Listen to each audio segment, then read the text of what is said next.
오늘도 예수님께서는 아주 바쁜 일정을 소화하고 계셨습니다. 갈릴리 호수의 동쪽인 거라사 지역을 방문하셔서 귀신 들린 사람을 회복시키시자마자 바로 배를 타고 반대쪽 서쪽으로 향하셔야 했습니다. 배에서 내리신 예수님은 예수님을 필요로 하는 많은 사람들이 그 항구에 몰려 있고 또 도착했다는 소식을 듣고 벌떼같이 몰려드는 모습을 확인하셨습니다. 피곤을 씻을 사이도 없이 예수님은 그들을 만나야 했고 그들이 원하고 바라는 일들을 하나씩 해 주실 결단을 세우셨어요. 그 중에 한 사람이 갑자기 예수님 발 앞에 엎드렸습니다. 외모는 그렇게 누군가에게 무릎을 꿇을 사람이 절대 아니었습니다. 그리고 그가 정말로 간곡하게 간절하게 간구했습니다. 마가복음 5장 23절에 보면 간곡히 구하여 이르되 내 어린 딸이 죽게 되었사오니 오셔서 그 위에 손을 얹사 그로 구원을 받아 살게 하소서 하거늘, 이렇게 기록되어 있습니다. 회당 장로 중에 한 사람이면서 회당장이었던 야이로라는 사람이었습니다. 그 당시 예루살렘을 제외한 모든 지역에 회당들이 있었어요. 그리고 일반적으로 회당에 8명 정도의 장로들을 뽑고 그 장로들 중에 회당장을 뽑습니다. 그러니까 이 회당장이란 이 위치는 막강한 자리입니다. 그냥 이렇게 우습게 볼 자리가 아니고 그 지역에 가장 높은 사람이다, 이렇게 볼 수 있는 거죠. 회당장은 회당에서 말씀을 가르칩니다. 그리고 힘들고 어려운 이들이 오면 그들을 하나님을 향해 기도해주는 기도의 일꾼이기도 합니다. 또 재판이 있을 경우 재판을 이끌어가는 재판장의 역할을 맡기도 하죠. 아주 굉장히 중요한 사람입니다. 그래서 그 지역에 모르는 사람이 없습니다. 다 아는 거죠. 그냥 뭐 법원장 정도가 아니고 말씀을 가르치는 것부터 시작이 되니까 모르는 사람이 있을 수가 없습니다. 그런데 그가 예수님을 찾아왔던 겁니다. 그리고 예수님의 발 아래 엎드려 정말 간절히 간구하고 있는 거예요. 그 모습은 그의 지위와 명예를 생각하면 쉽게 상승할 수 있는 모습이 아니었습니다. 그러나 야이로는 지금 그가 가지고 있는 모든 지위와 명예와 체면을 다 내려놓고 주님 앞에 간절히 간구하고 있습니다. 자신의 사랑하는 외동딸이 죽어가고 있었던 겁니다.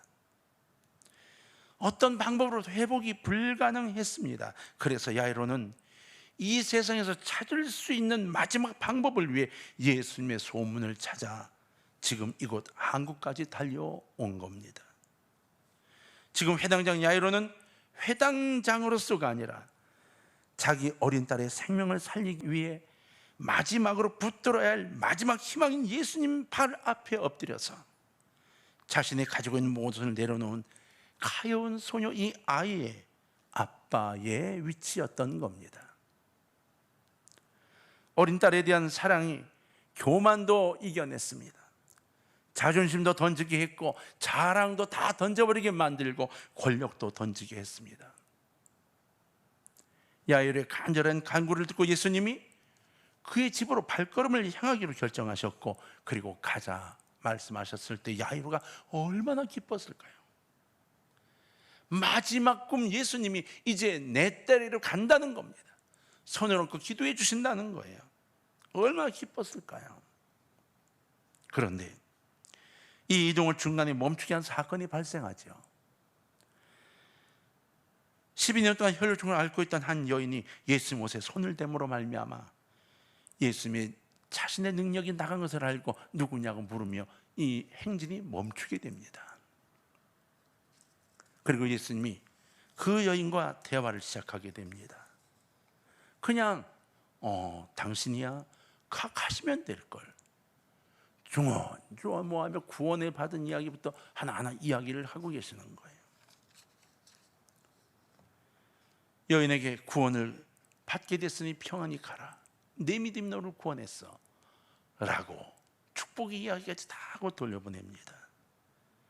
야이로에게 있어서는 1분 1초가 시급한 문제가 아니었겠습니까? 지금 당장 죽어가고 있는 어린 딸을 위해 정말 황급히 가고 있는 지금 이 시간 1분 1초 얼마나 아깝겠습니까? 그런데 한 여인 때문에 시간이 지체되고 있던 겁니다. 그런데 급기야 예수님이 그 여인과 대화하고 있던 차에 회당에서 한 사람이 달려와 이렇게 말합니다. 마가복음 5장 35절입니다. 아직 예수께서 말씀하실 때 회당장의 집에서 사람들이 와서 회당장에 이르되 당신의 딸이 죽었나이다. 어째 선생을 더 괴롭게 하시나이까? 죽었다는 겁니다.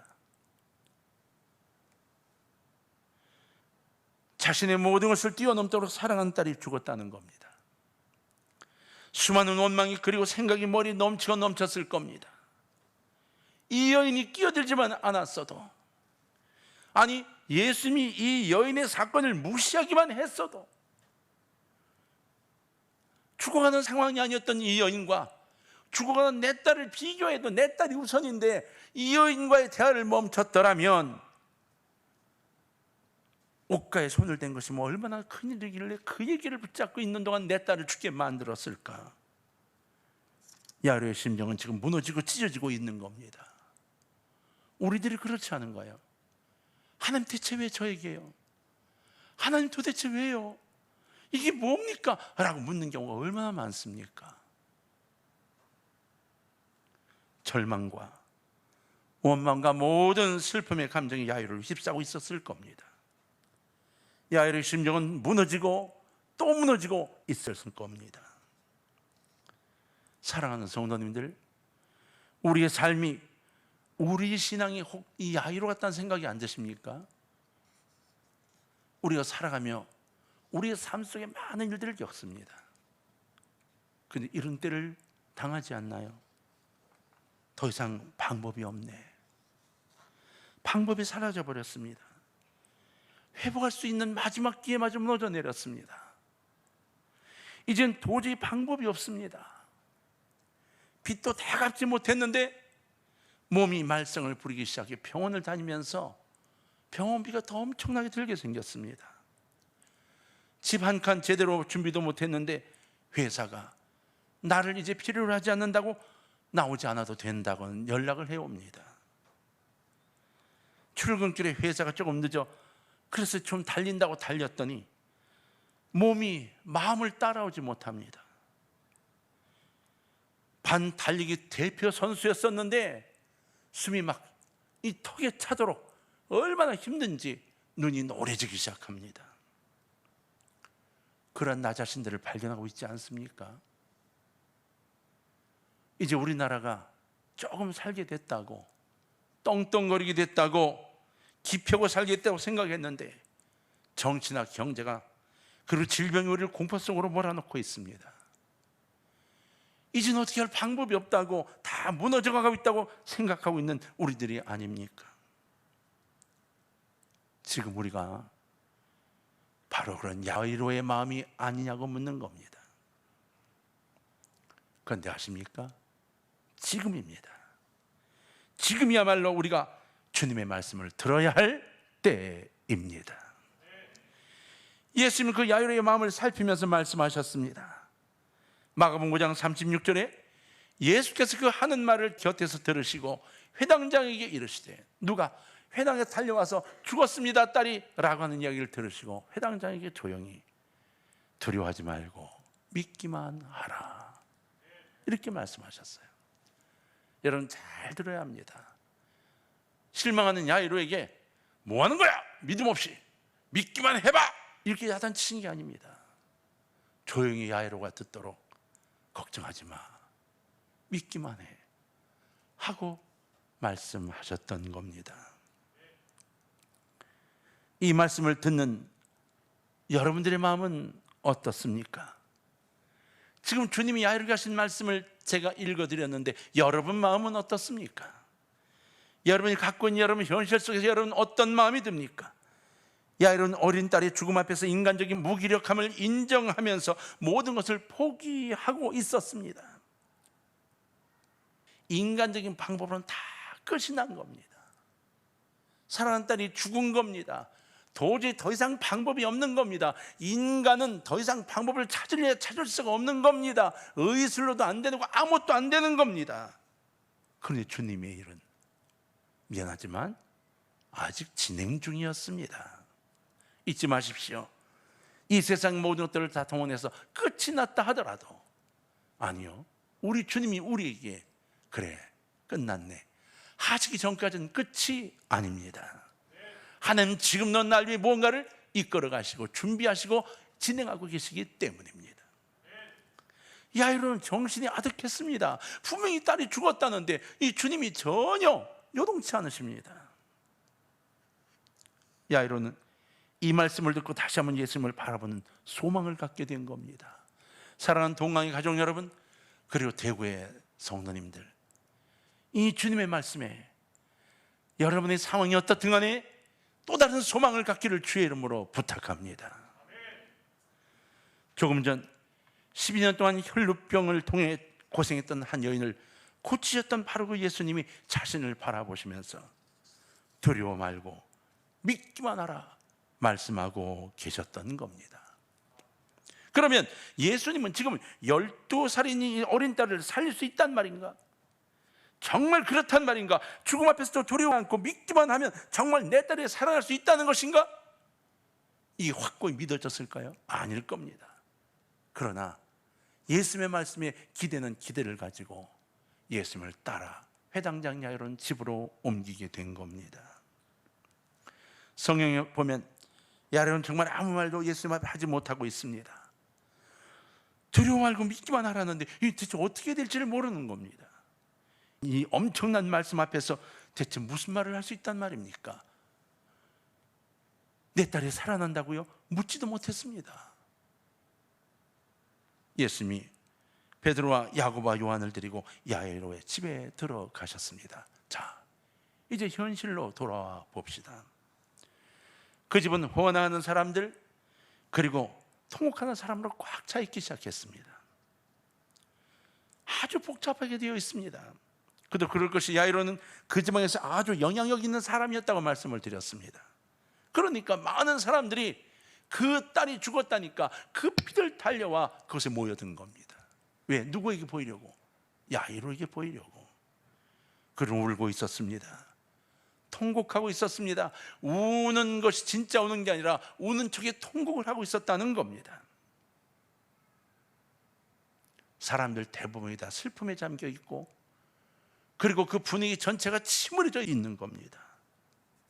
슬픔으로 꽉 차 있는 그 집, 야이로의 딸 때문에 슬픔으로 꽉 차 있는 그 집이 됐습니다. 예수님께서 그들에게 말씀하셨습니다. 마가복음 5장 39절에 그들에게 이르시되 너희가 어찌하여 떠들며 우느냐? 이 아이가 죽은 것이 아니라 잔다 말씀하셨습니다. 사람들이 얼마나 웃었겠습니까? 비웃었다고 했습니다. 죽은 아이를 잔다고 말하다니 무슨 말도 안 되는 소리. 그렇죠. 일반 상식이 아니라 모든 과학과 의학을 다 동원해도 도저히 이해할 수 없는 이야기를 한 겁니다. 잔다니, 이미 숨이 넘어갔는데 지금 그래서 헌화하고 있는데, 여러분은 예수님을 어떤 분으로 고백하고 계십니까? 여러분 예수님의 이 말씀에 어떻게 대답하실 겁니까? 성도인데도 불구하고 똑같이 비웃고 있지 않습니까? 주나라적으로는 도저히 이해할 수 없는 이야기를 하고 있어. 우리 갖고 있는 상식으로는 도저히 안 돼 라고 말하고 있지 않나요? 지금 코로나 때문에 많은 교계가 어려움을 겪는데 그 가운데에도 이와 같은 인간적인 방법을 끝까지 주장하는 사람들도 수없이 나오고 있습니다. 주님의 명령과 주의 말씀에 귀 기울이는 게 아니라 인간적인 방법, 인간적인 생각, 의학적인 이야기 다 동원해서 안 된다고 말하는 사람도 얼마나 많은지 모릅니다. 예수님의 말씀에 귀를 기울이지 않는 겁니다. 성경 속에 드러나 있는 예수님의 기적과 그 약속을 믿지 못하는 겁니다. 여러분도 혹시 비웃고 계시진 않나요? 아니면 정말 기대 찬 마음으로 아멘으로 응답하고 계시나요? 오늘 저는 여러분, 제가 읽은 이 성구에 따라 여러분이 아멘으로 응답했기를 부탁합니다. 그들에게 이르시되 너희가 어찌하여 떠들며 우느냐? 이 아이가 죽은 것이 아니라 잔다. 우리 속에서 아멘이 터져 나올 수 있기를 정말로 부탁합니다. 여러분의 개인적인 예수님에 대한 반응에 따라 우리 인생이 바뀌게 된다는 걸 잊지 마십시오. 예수님은 말해요, 비우는 모든 사람들을 밖으로 다 내보내셨습니다. 무슨 소리야? 잔다니 했던 이들 다 내보냈습니다. 그리고 딸에 대한 사랑으로 기대하고 있는 야이로, 그리고 베드로와 야고보, 요한만을 데리고 아이가 있는 곳에 들어가셨습니다. 그런 그 아이의 손을 잡고 이렇게 말씀하십니다. 달리 다쿰, 달리 다쿰, 아이야 일어나라, 이런 말씀입니다. 많은 이야기를 하신 게 아닙니다. 두 손 들고 천지의 주제인 하나님이여 기도도 안 하셨습니다. 왜? 그분이 하나님이셨기 때문에 그냥 아이의 손을 붙잡고 얘야 그만 일어나야지, 이렇게 말씀하신 겁니다. 여러분 잊지 마십시오. 정말 오늘 중요한 이야기를 하고 있습니다. 주님께서 그곳에서 집이 떠나가도록 달리다쿰 외치신 게 아닌 겁니다. 그냥 아이에게, 어머니가 늦잠 자는 아이들을 밥 먹으라고 깨우듯이 아주 인자고 사랑이 넘치는 부드러움으로 말씀하신 겁니다. 얘야 이제 일어나야지, 자 그만 일어나야지, 일어나서 밥 먹어야지 하고 달리다쿰 이렇게 말씀하신 거예요. 다정한 속삭임이었습니다. 예수님은 사람들에게 이 아이가 잔다라고 말씀하신 것 같이 이 죽은 아이를 잠에서 깨우듯이 그렇게 깨우고 계셨던 겁니다. 성경은 말하고 있습니다. 마가복음 5장 42절에 보니까 소녀가 곧 일어나서 걸으니 나이가 12살이라 사람들이 곧 크게 놀라고 놀라거늘. 할렐루야. 우리는 놀랄 필요가 없습니다. 우리는 감사해야 될 신앙인인 겁니다. 달리다고 마실 때 옆에서 기대를 갖고 하나님 할렐루야 하고 찬양하는 우리가 되었으면 좋겠습니다. 우리의 삶 속에 다 내려앉았더라도, 다 망했더라도 하나님이 왜 망했다고 생각하는데? 라고 물으시거든요. 할렐루야 아멘 하는 우리가 되어야 합니다. 하나님 보세요, 갖고 있던 게 다 없어졌지요. 이제 집도 없습니다. 이제 친지도 없습니다. 나 혼자입니다라고 말할 때라도 주님이 그래? 내가 있잖아, 그러시면 우리는 승리하고 있는 겁니다. 이 다정한 속삭임, 이 아이가 잔다, 그런 아이에게 다가가셔서 얘야 일어나라 속삭이셨다는 겁니다. 성경은 이 아이가 일어나 걸었다고 기록합니다. 예수님께서 깨우자 이 소녀가 일어났던 겁니다. 죽음의 권세가 깨어지고 있는 겁니다. 하나님의 아들이신 예수 그리스도께서 죽음의 권세를 물리쳐 버리신 겁니다. 좋으신 주님은 이 소녀에게 관심을 집중받게 하였습니다. 잘 들으십시오.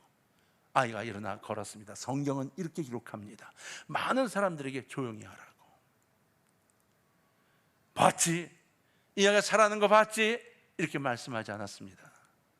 거기 모인 수많은 사람들이 이게 무슨 일, 난리가 났을 때 조용히 하라고 하고, 예수님 마지막 무슨 말씀하셨나요? 소녀에게, 이 아이에게 먹을 것을 뭐 하라고요? 주라고요. 이 아이에게 모든 관심을 쏟으셨습니다. 우리의 초점은 자꾸 바뀝니다. 놀라는 사람들에게 자랑하고 싶은 자랑이 내 속에 남아 있을 수도 있습니다. 하나, 우리는 예수님께서 달리다금의 결론이 무엇인가를 살펴야 합니다. 그 소녀가 살아 움직이고 힘차게 나아가기를 원하시는 사랑의 마음을 우리가 간직하고 살아야 하는 거예요. 사랑하는 성도님들, 예수님의 시선은 예수님의 권세를 보고 놀라고 있는 사람들에게 영광을 받으려고 하시지 않았어요. 그냥 소년이 먹을 것을 주라고 하고 마무리했어요. 세상이 끝났다고요? 방법이 없다고요? 불치병이 나를 점령했다고요? 그래서 요즘 얼마나 많은 사람들이 세상을 떠나는지 몰라요. 스스로 목숨을 끊어요. 이제 우리나라는 방법이 없다고요? 언론이 막히고 검찰과 경찰 그리고 법조계와 입법부가 모두 다 막혀버렸다고요? 경제가 힘들어 먹고 살 길이 막연하다고요? 교회가 핍박받아 이제는 예배 드리기도 힘들고 기도하기도 힘들고 어렵다고요? 아닙니다. 아직 주님께서 그렇다고 말씀하지 않으셨습니다. 오히려 조용히 우리에게 이렇게 말씀하고 계십니다. 두려워하지 말고 믿기만 하라. 그리고 조용한 미소로 이렇게 말씀하십니다. 동광의 아이들아, 달리다금 이제 일어나라. 조용한 주님의 음성이지만 이 세상 그 어떤 명령보다 가장 강한 명령입니다. 나의 자녀들아, 이제 일어나야지. 그리고 밥 먹어야지. 이 사랑의 음성에 여러분 제발 귀를 기울이고 기지개코 일어나시기를 주의 이름으로 부탁합니다. 여전히 세상 사람들이 이야기에 귀를 기울이면서 큰일 났어, 큰일 났어, 큰일 났어. 제발 거기 빠져들지 마십시오. 내게 속삭이는 아이야, 이제 일어나. 밥 먹어. 동태찌개 해놨어. 김치찌개 해놨어. 콩나물국 끓여놨어. 이 이야기에 귀를 기울이고 눈을 번쩍 뜨고 일어나서 주님 맛있는 거예요 하고 이야기하는 우리가 됐으면 좋겠습니다. 일어나십시오. 그리고 말씀과 기도로 주님의 일을 이루시기를 바랍니다. 우리 주님의 조용한 명령입니다. 그러나 이 시대를 이길 수 있는 길은 바로 이 조용한 명령을 듣는 우리들의 믿음입니다. 잊지 마십시오. 정말 조용한 주님의 음성이지만 그 무엇보다 가장 강력한 명령입니다. 죽음에서 이겨내게 하는 달리 다굼 동광의 아이들아 일어나라. 여러분 기지개 켜고 일어나시면 하나님이 준비하신 놀라운 축복의 소식들이 꽉 차 있을 것입니다. 그 기대로 주님 만나신 우리 모두가 되기를 주의 이름으로 축원합니다.